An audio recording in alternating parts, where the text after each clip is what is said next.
Bonjour, bienvenue sur le plateau d'Informatic News pour un rendez-vous un peu particulier en partenariat avec l'IT Press Tour qui organise sa 45e édition à Paris. Et à cette occasion, nous avons le plaisir de recevoir Valérie Guillaume, qui est CEO et fondateur de la société Nomeum. Valérie Guillaume, bonjour. Bonjour Guy. Bienvenue sur le plateau d'Informatic News. Merci beaucoup. Alors, ce que je vous propose, c'est de commencer par présenter votre entreprise. Et je vous propose en fait de le faire en deux temps, si je puis dire. Le premier, ce serait de dire finalement quelle mouille vous a piqué de créer une entreprise qui a été créée en 2016. Et je précise que vous êtes basé à Liège, en Belgique, dans le domaine spécialisé dans le domaine du stockage. Donc, pourquoi vous avez souhaité créer cette entreprise? Et puis, je reprends la baseline qui est présentée sur votre site web, qui est assez simple, et de la réutiliser pour expliquer un peu ce que vous faites. Donc, vous dites, vous êtes dans le Data Management Storage for Hybrid Storage at petabyte scale. Donc, ça explique un peu ce que vous voulez faire. Donc, il y a les trois morceaux, là, et je vous propose de les reprendre pour dire un peu, finalement, ce que vous faites de manière un petit peu plus précise. C'est ça. Donc, en fait, oui, pour répondre premièrement à la question, c'est, en fait, j'ai passé 15-20 ans dans l'industrie à gérer des systèmes informatiques à large échelle sur l'ensemble des continents. Donc plutôt chez les entreprises utilisatrices. Oui, tout à fait. Et donc j'ai vraiment un vrai parcours d'utilisateur. Et je me suis rendu compte sur les années la complexité qui était de gérer de la donnée. Gérer des systèmes de stockage, d'archivage et de protection de contenu. J'ai souffert, comme la plupart de nos clients aujourd'hui, des problématiques de migration d'une technologie vers une autre. Et également, j'ai vu arriver l'explosion des solutions cloud, des solutions stockage objet, la problématique aussi émergente de la question de sauvegarde de données. Et donc, chemin faisant, je me suis rendu compte que les solutions qui pouvaient répondre à ce que moi j'avais en tête comme solution n'existaient pas. N'existaient pas en tant que telles. Et donc, j'ai décidé de démarrer cette aventure et de construire Nodeum, en fait, qui se veut être une réponse à un ensemble de problématiques. Et cet ensemble de problématiques, on va y revenir là sur le data management, sur de l'hybrid storage à multi-petabyte scale. Donc, qu'est-ce que ça veut dire? Donc, data management, ça englobe trois grandes choses. Ça englobe la problématique de déplacer du contenu, ça englobe la problématique de protéger le contenu et ça englobe la problématique de archiver du contenu dans un contexte où on est dans un contexte de données qui sont en croissance forte. Et je précise bien de la donnée non structurée. Donc la donnée non structurée, complètement, on parle de l'image, de la vidéo. On ne parle pas de base de données, on ne parle pas d'application. Et donc, cet ensemble de données en croissance, on le constate, aujourd'hui, il y a des vecteurs d'industrie qui sont beaucoup plus impactés par cette accélération. Et on se rend compte que les techniques et les méthodes logicielles ou matérielles traditionnelles empêchent, ou en tout cas ne permettent pas d'avoir une réponse solide pour archiver du contenu, protéger le contenu ou simplement déplacer. Je rejoins en plus un des mots forts, c'est l'hybrid storage. Aujourd'hui, nous, à Nodeum, avec le logiciel qu'on a construit, qu'on a développé, on croit en cette mixité de différents systèmes de stockage. On croit que le monde a besoin du stockage cloud, a besoin de stockage bande magnétique, a besoin d'un stockage NAS traditionnel. Et donc la bande magnétique fait toujours partie de votre univers à vous? Absolument, absolument. Et là, je trouve personnellement qu'on retrouve que les clients viennent de plus en plus avec des demandes vis-à-vis de l'utilisation de cette bande magnétique. Alors, si on prend les trois thèmes, Data Management Software, Hybrid Cloud et Petabyte. Donc, Petabyte, finalement, ça correspond à l'idée qu'on a des volumes considérables de données. Absolument. Donc, ça implique que vous ayez des secteurs ou des applications un peu spécifiques. Si oui, lesquels et qu'est-ce que vous leur proposez de manière plus précise? Oui, tout à fait. Donc, en fait, on est vraiment axé sur quatre industries spécifiques. On travaille beaucoup sur tout ce qui est recherche, life science, recherche génétique, la pathologie digitale aujourd'hui qui est en émergence. Je vous interromps parce que je pense vous parlez recherche, je pense au CERN par exemple, lorsqu'il fait des collisions. Absolument. Les collisions, ils ont ouais, absolument. Et qu'ils ne peuvent pas exploiter tout de suite, donc il faut les stocker et puis après, au fur et à mesure, pendant des mois, pouvoir les exploiter. Voilà, exactement. Et c'est le genre de use case que l'on répond avec notre logiciel Nodium, c'est de permettre de déplacer, une fois que les données elles ne peuvent pas être exploitées directement, elles sont placées sur d'autres systèmes de stockage qui sont qui permettent une conservation de plus long terme à des moindres coûts. Et après, l'objectif évidemment est de récupérer le contenu et de le replacer sur d'autres systèmes de stockage qui vont permettre de faire l'exploitation. Donc ça c'est le premier centre de recherche, il y en a trois autres. Le deuxième c'est le média. Le média, les broadcasters, donc les chaînes TV, les sociétés de production et de post-production également. Le troisième vecteur, c'est le géospatial. Donc c'est plus spécifiquement l'acquisition d'images satellitaires. Et le quatrième, ce sont les universités avec vocation de recherche de nouveau. Et alors, parmi ces quatre secteurs, est-ce que vous pouvez citer quelques noms qui sont des utilisateurs de vos systèmes ? Oui, tout à fait. Un exemple très important pour nous en France, c'est Microsimage, qui est devenu MPC aujourd'hui, une société assez importante de post-production d'ordre mondial, qui travaille aujourd'hui avec notre produit depuis de longues dates pour leur permettre justement d'archiver les données qui viennent des caméras de la manière la plus rapide possible sur différents métiers de stockage suivant des règles et des policies qui sont en place. Donc ils utilisent ce logiciel, Nodium, pour pouvoir faire de la multicopie selon des règles et des vérifications nécessaires à leur production. Justement, donc, vous avez utilisé le terme déplacer des données, oui. Ça veut dire qu'on déplace d'un niveau vers un autre, et puis il y a plusieurs niveaux. Est-ce que tout cela se fait de manière automatisée, selon des politiques qui sont définies par l'entreprise, ou est-ce qu'il y a une intervention humaine ? Comment ça fonctionne ? Alors, le logiciel permet de le faire d'une manière complètement automatique, tout en ayant un contrôle de ce qui se passe dessus. Mais aussi la force du produit, c'est qu'on se rend compte que ces cas d'usage que je peux citer ont des besoins métiers assez complexes. Donc ce sont des gens qui ont des chaînes de production qui peuvent être assez complexes dans leur méthode de fonctionnement. Ils ont beaucoup d'interactions avec des différentes applications. Ils ont différents besoins qui rendent quand même une solution assez complexe. Et une chose importante de Nodium, c'est qu'il permet de faciliter justement et de réduire cette complexité et de faciliter, je vais dire, la gestion du déplacement, de l'archivage de la donnée et les aider justement à automatiser plus la complexité qu'ils avaient.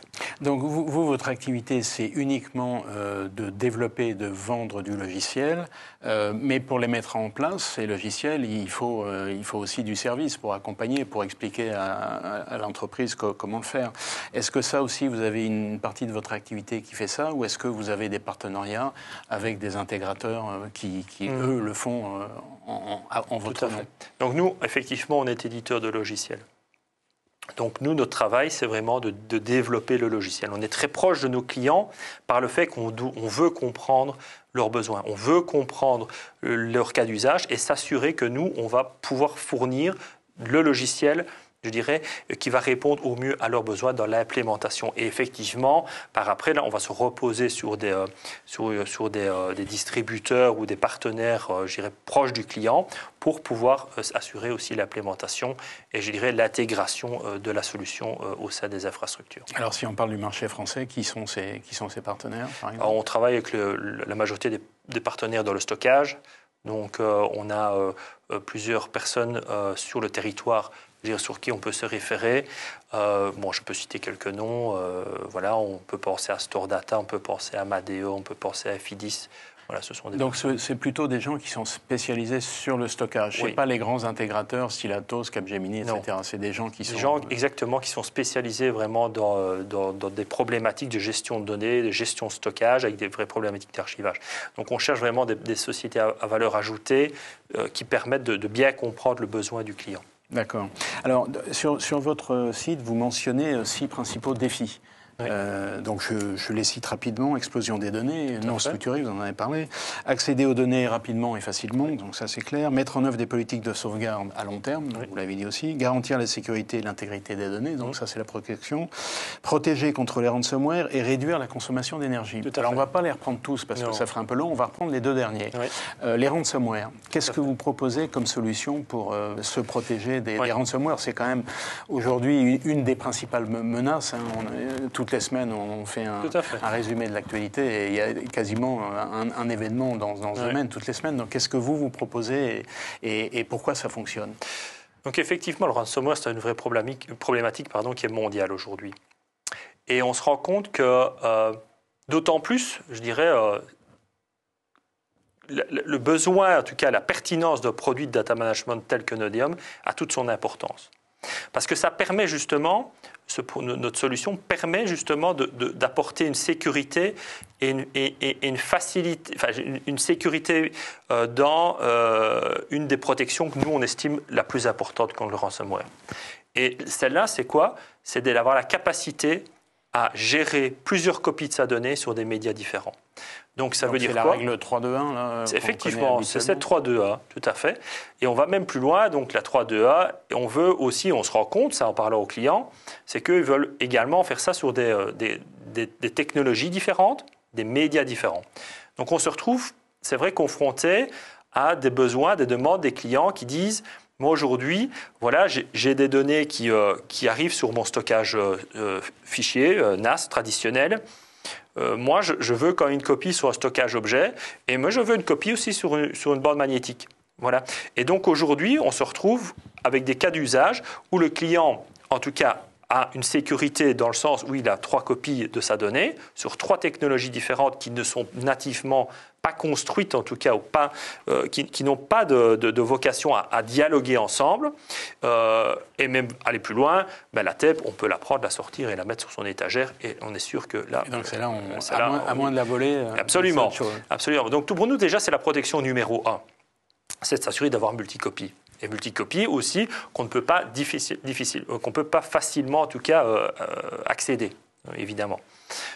Donc ça, pour nous, c'est vraiment la chose la plus importante pour se prémunir de ransomware. Mais est-ce que c'est pas quand même, malgré tout, un petit peu compliqué à mettre en place, tout ça? C'est vrai qu'avec les outils traditionnels, c'est très compliqué. Parce que nativement, les solutions ne sont pas faites pour dialoguer ensemble. Mais justement, utiliser Nodium et justement en 5 à 10 minutes, on a exécuté cette police. Ça répond un peu à la problématique. Absolument. Donc ça, c'est le premier point. Le deuxième, c'est réduire la consommation d'énergie. Donc évidemment, en ce moment, on ne parle que de ça. Tout à fait. Donc en quoi vos solutions répondent à cette problématique? Alors, réduction d'énergie, le mot d'ordre qu'on entend souvent, comment est-ce qu'on peut réduire sa consommation? C'est de ne pas l'utiliser. Oui, donc, voilà. Mais là, on ne fait pas grand-chose en faisant ça. Absolument. Et donc, c'est là de nouveau qu'on retrouve des solutions de stockage qui sont moins énergivores. Donc, comment est-ce qu'un système de stockage consomme de l'énergie? C'est le ventiler, parce qu'il chauffe, et c'est de faire tourner soit des disques, soit une borne magnétique, soit de faire tourner un système mécanique. Ou électronique pour des cartes flash. Et c'est ça qui consomme de l'énergie, globalement. Donc la raison, comment est-ce qu'on peut réduire la consommation, c'est de les faire tourner moins. Et donc c'est vrai que là, nous, en tout cas, on a la possibilité de nouveau de mettre en avant des solutions de bornes magnétiques qui, elles, de facto, consomment beaucoup moins d'énergie.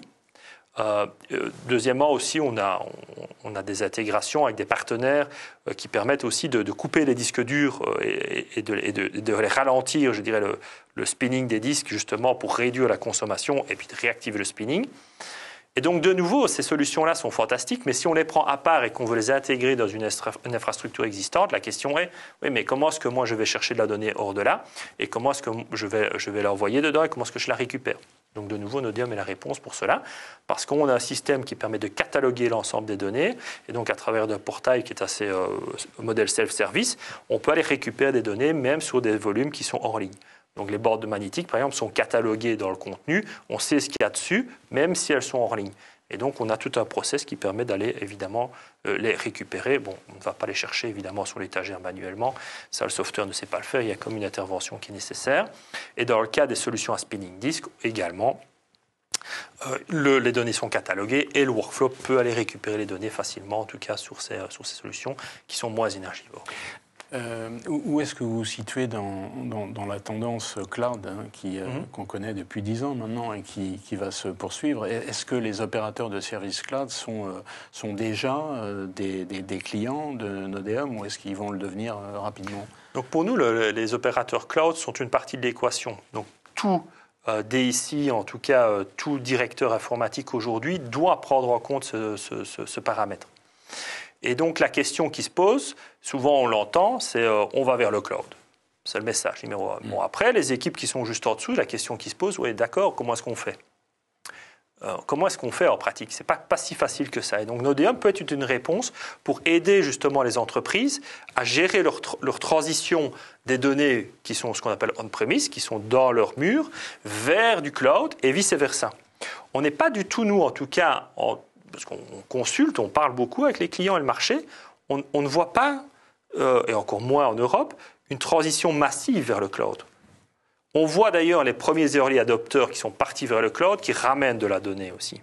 Nous, on voit plutôt un monde qui va être hybridé. On trouve là aussi le terme hybride, c'est de pouvoir mixer des données qui sont on-premise et des données qui sont dans le cloud, avec évidemment le besoin de faire transiter aisément des données entre les deux entités. Alors, est-ce que ça nécessite d'avoir des accords directs avec les opérateurs de services cloud pour faciliter cette communication entre le on-premise et le cloud? Et si oui, est-ce que vous en avez déjà? Oui. Nous, on a donc développé tous les connecteurs des plus grands clouds publics existants, Google Cloud Platform, Amazon AWS, Microsoft Azure, Blob Storage. Donc, les plus gros constructeurs sont compatibles, on suit exactement leurs standards.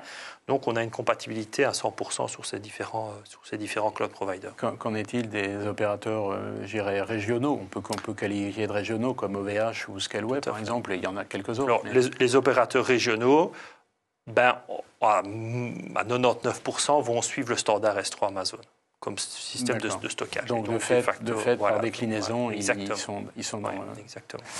Dernier point, donc on l'a dit au début de l'entretien, vous êtes une société belge basée à Liège. Vous rayonnez déjà sur certains pays européens, je suppose.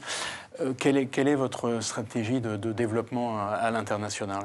Oui, tout à fait. Aujourd'hui, c'est vrai qu'on a déjà un rayonnement européen. Donc, on a des références clients dans les pays majeurs européens, Europe, tout ce qui est la région germanique, la région DACH. Mais tout ça, vous le gérez depuis la Belgique, pour l'instant? Alors, on ne gère pas tout depuis la Belgique. Non, ce n'est pas vrai. Donc, on a développé un réseau de partenariats. Oui, via des partenaires. Via des partenaires sur les régions évoquées et jusque l'Angleterre également. Et les États-Unis, parce que souvent les start-up et les jeunes entreprises ont toujours comme premier horizon les États-Unis. Où est-ce que vous êtes, vous? Oui, tout à fait. On a des contacts sur les États-Unis. On travaille avec les États-Unis, c'est vrai. Nous, aujourd'hui, on a un modèle qui se veut d'être proche du client. D'accord ? Ce n'est pas nécessairement proche du client d'un point de vue commercial, mais proche du client d'un point de vue apporteur de valeur. Donc, nous, on s'attelle vraiment à avoir une relation directe avec chaque client, où qu'il soit, qu'on parle du Japon aujourd'hui, ou qu'on parle de l'Inde, ou qu'on parle même des États-Unis, pour justement comprendre et lui partager de l'information par rapport à la manière dont il va pouvoir gérer sa donnée avec Nodeum. Et après, évidemment, on travaille avec les partenaires privilégiés aussi du client pour pouvoir déployer le produit. Donc concrètement, ça veut dire que vous avez déjà des clients aux États-Unis, au Japon, en Asie, Asie-Pacifique? Ce n'est pas la majorité de notre marché aujourd'hui, mais c'est vrai qu'on a des points en Inde également sur des bases clients. Oui. La majorité du business est en Europe. Très bien. Écoutez, je crois qu'on a fait un tour assez complet. En tout cas, Valérie Guillaume, merci beaucoup. Merci Guy. Merci beaucoup en tout cas.